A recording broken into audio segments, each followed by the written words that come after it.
I'm Jackie from the Auburn Area Branch Library. Today I'm going to show you how to make a decorative table slash plant stand. Here's the sample that I made up earlier. And these are the supplies we're going to need. 2 wire mesh trash bins from the Dollar Tree. Pizza pan from the dollar store.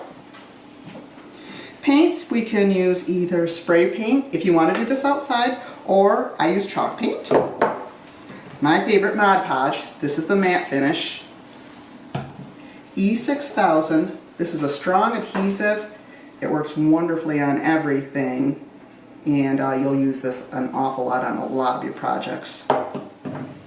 Decorative ribbon, decorative rope of some sort,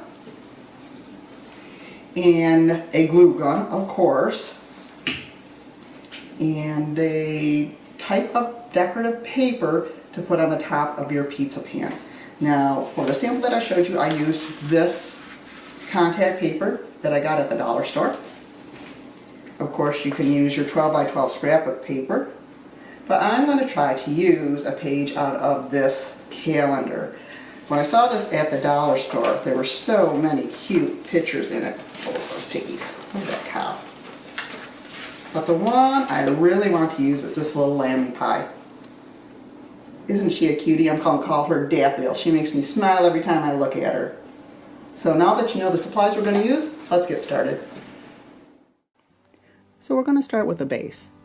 I'm going to take the 2 mesh trash cans and put them together. I'm going to line the seams up and glue them together with the E6000. Then I'm going to put in a weight. I'm using this 5-pound bag of rice.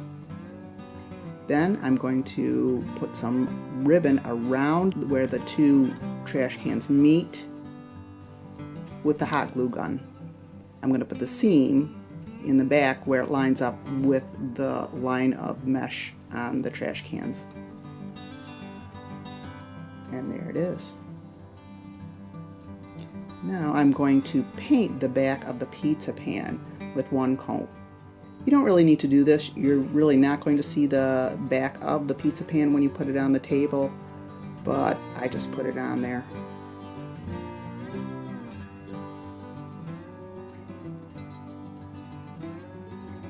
On the front, I'm going to put 2 coats of the chalk paint around the rim and the rim only of the pizza pan.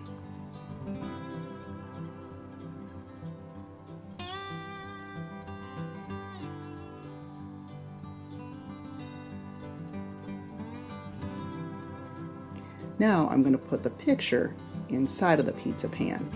I'm going to use the label from the pizza pan itself to draw my line of where I want to cut.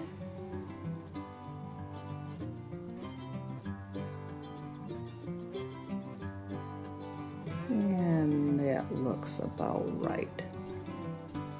Now I'm going to Mod Podge it down.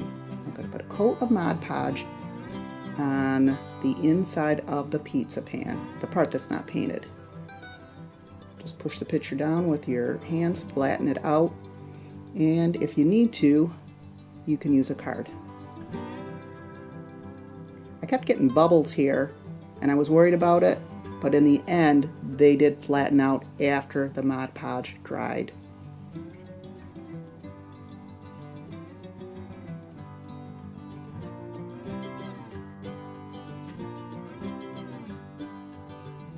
Now we're going to let this dry,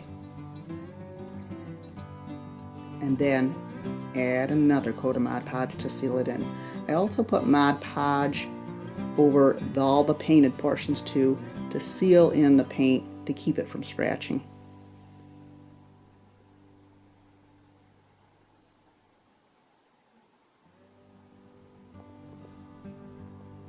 Now it's time to put the decorative rope around the edge of the picture to cover the ragged edge. I used 40 inches of nautical rope here, and at the top I'm going to twist the rope a little bit to cover that hole where the calendar had the hole at the top of the page.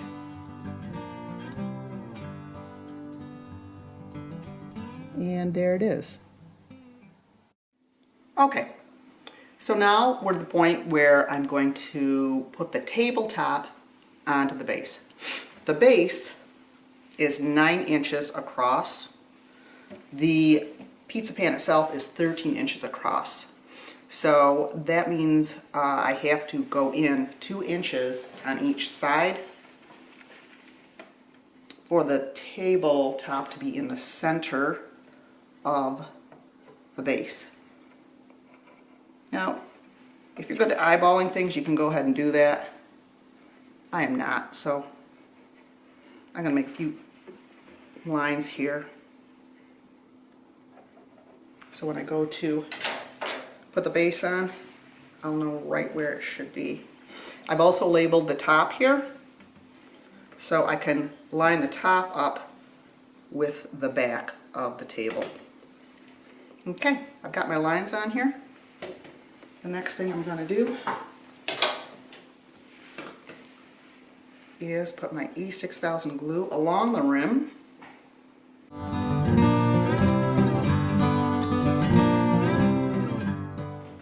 Now I'm going to put my tabletop right on the ground. I'm going to put a towel out here to balance out that edge where I've got the knot on that edge.